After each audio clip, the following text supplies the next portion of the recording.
The BBC. Wigan are through to the Super League Grand Final after a 29-2 win over Hull FC. Our Rugby League correspondent Dave Woods was watching. Outstanding for Wigan. They were challenged by Hull, who led 2-0 for nearly half an hour in an intense semi-final.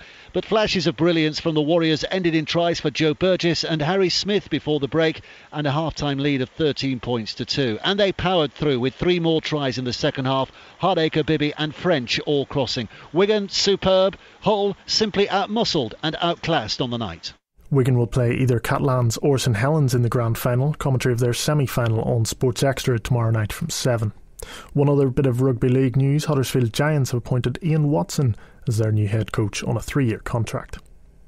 Rafael Nadal is into the final 4 at the ATP Tour Finals in London.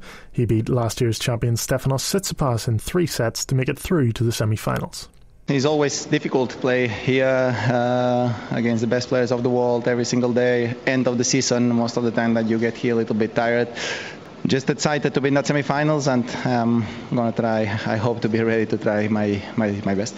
England's women have been drawn in the same pool as their Northern Hemisphere rivals France for the 2021 Rugby World Cup. Wales are alongside the hosts and world champions New Zealand in Pool A.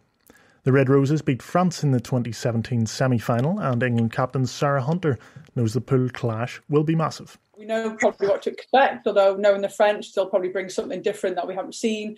It's exciting. Like, as a player, you want to be challenged and you want to be playing the best teams that there are. And if we want to win the World Cup, we're going to have to play the best teams along the way and to win. The two sides also meet at Twickenham on Saturday at midday. That's live on Sports Extra and on BBC Two. The Culture Secretary, Oliver Dowden, says the Premier League is very close to agreeing a bailout deal with English Football League clubs. They've agreed in principle to accept a £50 million rescue package for clubs in League 1 and 2, despite initially rejecting the offer in October. In the end, it's a deal between the Premier League and the EFL, so they have to get the thing over the line. But I think there has been very good progress in the discussions I've had this week. None of the £300 million of emergency funding announced by the government for sports in England that have been impacted by the absence of spectators because of coronavirus will be available to Premier League or AFL clubs.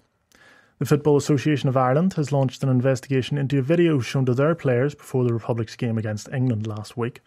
It's reported to have included some political content used as a motivational tool. There was Manchester Derby in the Women's League Cup tonight. United won 4-3 on penalties, but City are already assured of their place in the next round. And the Women's FA Cup will resume in December after pausing during England's lockdown this month. The 4 outstanding ties in the third qualifying round will be played on the 6th of December before the first round proper on Sunday the 13th. That's the latest from BBC Sport. BBC Sport.